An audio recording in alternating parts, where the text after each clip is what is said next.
Logic really might be the most disrespected rapper of all time. From Grammy nominations to platinum-selling records, Logic has low-key been super successful. He's released a New York Times best-selling memoir, headlined multiple world tours, and cultivated a die-hard fan base. But even though he's racked up all those wins, the rap game absolutely hates him. Not only do hip-hop's biggest media personalities clown him constantly, but other rappers flat out ignore him, almost as if he never existed. But why exactly does hip-hop refuse to respect Logic? That's why we're doing a full breakdown of Logic's career and all the reasons why he'll never fully be accepted by the music industry. How did Logic's tragic backstory get used against him? Why did he receive backlash from his fans for his most successful song? And why did J. Cole refuse to work with him? We're even going to do a deep dive into Logic's long-running beef with Joe Budden by covering every single thing these guys have said about each other. Why does Joe hate Logic? And does he actually have a point about Logic trying to gaslight his fans? Finally, we're going to take a closer look at the viral incident where Logic publicly humiliated one of his own fans and how that one mistake may have cost him everything. Part of the reason why so many people hate on Logic actually has to do with his backstory. Peace, love, and positivity. From the very start, Logic has been super open about the way he came up. He rapped a lot about his biracial identity and how he struggled to fit in. And part of that has to do with how his mother treated him. Logic said that his mom suffered from mental illness and that they have a very estranged, complicated relationship. One of the last times I had spoken to my mom was on my 21st birthday, and I hadn't seen her in a few years. And the thing about my mother is she's just a mentally ill person. The last time I'd seen her, she was like covered in blood and naked and screaming, and the police were there. It was a whole thing. Logic has also been very transparent about how his mom, who was white, used to call him racial slurs when he was a little kid. Quote, "My mother was racist. It's so hard to wrap your head around the fact that your own mother would call me a nigger as a child. I'm not talking about what's up, my nigga. I'm talking about in a fully prejudiced way. Here's a woman who wants to sleep with a black man and make babies and wants to be racist towards them. It's extremely hard to grasp." But Logic also acknowledged that a lot of people assume he came from a comfortable suburban upbringing because of the way that he looked. "People look at me like he's from the suburbs and was raised rich and mommy and daddy pay for everything. Man, get the f out of here. Growing up, there was guns in my house. My brothers were out selling crack. I grew up on Section 8 housing, food stamps, welfare, and dealing with social services. I never had a Christmas. I never had a birthday." After being expelled from high school, Logic decided to focus completely on building a rap career. His Young Sinatra mixtape series smashed download records and helped build him a homegrown fan base. Various listeners wishing us death. Don't give a damn, I'm repping Young Sinatra till my last breath. That was hard, honestly.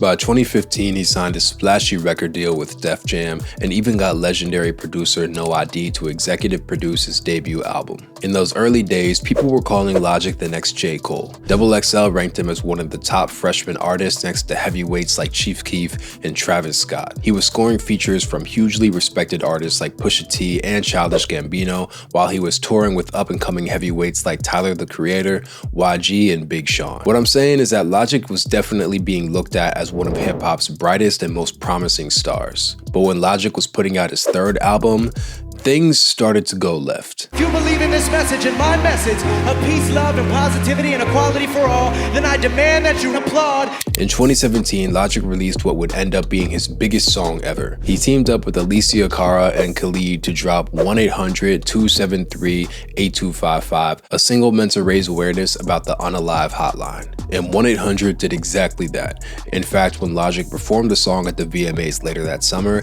the hotline received a 50% surge in activity. That wasn't all though. Logic's 1-800 song kept getting bigger and bigger. Even though it originally debuted at number 61 on the Billboard Hot 100 charts, the song eventually clawed all the way up to the number 3 spot. It became a massive radio hit, went 8 times platinum, and received 2 Grammy nominations, one for Song of the Year and one for Best Music Video. While Logic had been a moderately successful rapper for years, the runaway success of 1-800 launched him into the mainstream. All of a sudden, the so-called Young Sinatra was known for being the 1-800 song guy. And while countless fans reached out to Logic to let him know how much the 1-800 song had changed their life, it also altered the trajectory of his career. In his memoir, Logic reflected on how 1-800 turned his own fans against him. Quote, "That was also the moment some of my own fans started turning against me because I didn't belong to them anymore. The same fans who heard the 1-800 and been like, this is amazing, this is so special, this is needed, were now the ones going, this sucks and he's too mainstream. The most popular thing I'd ever done, the song that was going 7 times platinum, suddenly became the worst song Logic ever made. But it was actually a bit more complicated than that. As 1-800 blew up, Logic started to sacrifice his underground credibility. While the old Logic used to be known for his huge passion for hip-hop, the new Logic was more likely to hang around with Ellen DeGeneres. And while the world started to call Logic the voice of his generation, hip-hop fans started to cringe. 1-800 might have had a positive message, but some of the lyrics, like Logic screaming, "Who can relate?" just felt goofy. And when his new album Everybody hit, fans were even more divided by the content. On the song Ink Blot with Juicy J, there's literally an outro where Juicy J is telling listeners to unalive themselves. And this is on the same album that 1-800 is on. Just 2 years later, Logic appeared on the French Montana song Twisted, where he actually mocked his own 1-800 song. Then I bounce, hell nah, I can't do no date. 1-800, then I kill the pussy. Who can relate? After hearing Logic constantly talk about how important the message of 1-800 was, fans thought that he seemed tone deaf. Then I won't find solace, so where's the logic in that? Worrying about if they think Logic can rap. But it turns out a lot of people thought Logic was just being straight up corny. In a 2017 interview, Joyner Lucas blasted Logic for trying to, quote, prove that he's black. He can rap, but I feel like he just tries to prove that he's black too much for me. It just seems like all his bars are just like every other bar, every other song is, I'm black, you know what I mean? Or I'm half black and half white. That's cool, you know what I mean? Like, that's who you are, but it's just too repetitive for me. And Joyner wasn't the only person saying it. Across social media, fans were making fun of Logic for constantly rapping about being biracial. One review of Logic's Everybody album literally describes the album as, quote, Logic complains about being biracial for an hour. Jeesh. In a world where Drake and J. Cole are easily 2 of the biggest rappers on the planet, people just don't want to hear Logic constantly address his biracial identity, especially since some of his bars were just corny, just really corny, like on Logic's horribly titled song, Africa Aryan. When I act like I'm adopted, go back in time to when my nigga daddy impregnated my cracker mama and stopped it. And again on the song Black Spider-Man. I ain't ashamed to be white, I ain't ashamed to be black, I ain't ashamed of my beautiful Mexican wife, as a matter of fact. I know you f***ing with that. And on Black Spider-Man again. I'm just as white as that Mona Lisa, I'm just as black as my cousin Keisha, I'm biracial, so bar Felicia. And then there's his song Take It Back. You ain't black, you a motherfucking white boy. Shut your mouth, do it right, boy. Hi, boy. Man, why you such a hype boy? Hype. Why you always talk about being black? Being skin too white. Fuck that. Alright, bro.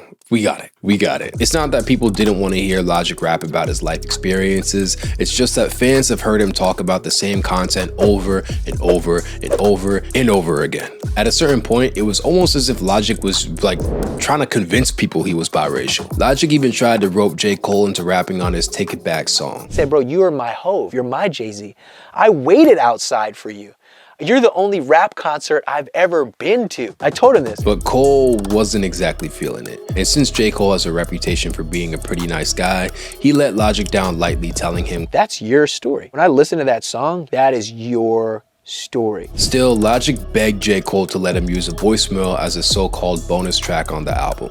And while Cole gave his permission, the fact that he didn't even bother to lace his so-called biggest fan with the verse speaks volumes. And J. Cole does verses for everybody. He even does verses for K-pop songs.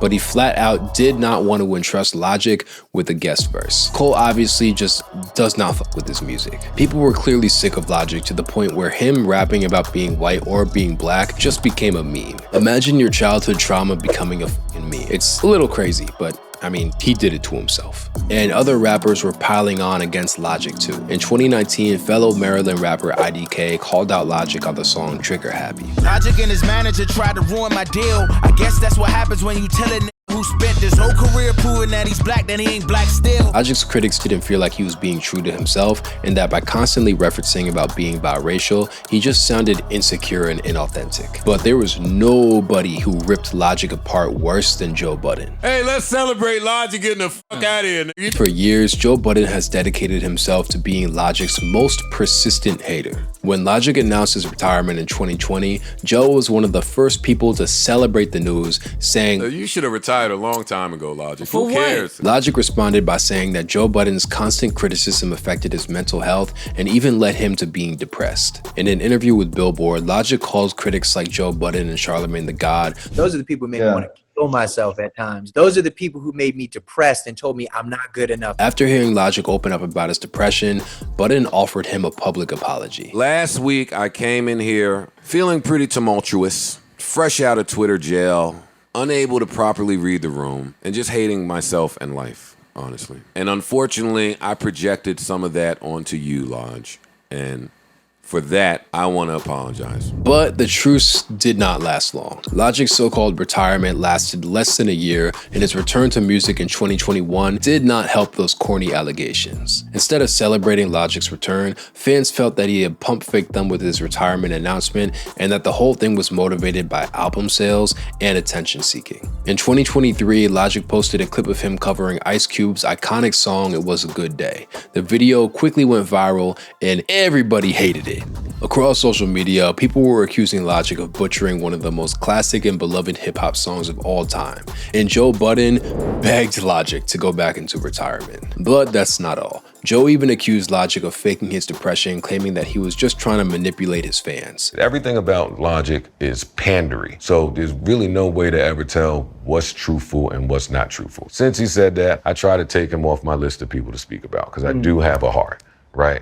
But I do think he's full of shit. The very next year, Logic sat down with his biological dad for an emotional sit-down interview. In a 72-minute video called I Cried With My Dad and Confronted Our Trauma, Logic opened up to his father about being abandoned by him as a child. I pack a backpack because my mom says that my dad is gonna come and pick me up, and I wait all day outside. And I wait, and I wait, and you don't come. And it's not the first time. There's a part of me that has grown as I am and developed as I feel mentally. The little boy that's still waiting on a curb for his dad. But while Logic thought he was confronting his childhood trauma, the whole video pissed Joe Budden off. I think that Logic has a lot of that self-hate inside of him. It comes out in these weird ways. Like the whole story about Logic's upbringing and his mom calling dad and some of that hate that they speak about. I wanted to smack Logic for talking to his dad. Yeah, that was crazy. I seen that shit and prayed for him. Imagine Drake did something like that to his dad. Like, imagine that. This is crazy. Joe Budden was constantly coming for Logic's neck, and while Logic fans may have thought this was overkill, a lot of people actually agreed with Joe. A lot of people thought that Logic posting a video of that conversation felt like clickbait, especially since he was using the whole thing as promo for a brand new song. And when you dig a little deeper, a lot of rappers seem to feel the same way. Logic is barely ever recruited to feature on other rappers' albums, even though he came up with well-established stars. A couple years ago, Logic was touring with Tyler, the Creator. But by 2025, if we're being honest, you couldn't even imagine Logic being in the same room as Tyler. It's almost as if people just flat out decided to ignore Logic, even though he built his own indie fan base. But lately, Logic's own fan base seems to be getting sick of him. You think you could do me a favor and pay attention in the front seat and not be on your phone for a second? Logic recently went viral for a weird confrontation during one of his shows. During a concert stop in Colorado, Logic decided to stop the performance to personally confront a fan who was apparently texting in front of him. Hold on, pause it. Hold up. Motherfucker, are you on your phone texting as I am giving my all? Get this motherfucker on. Even diehard Logic fans were completely baffled about why he would stop his show to complain about a paying fan texting, especially since the song he was performing sounded mid as fuck, to be honest. The whole situation came off as bizarre and petty, and nobody seemed to be on Logic's side here. Somebody literally commented, "Bitch, this ain't a classroom, just rhyme your rhymes."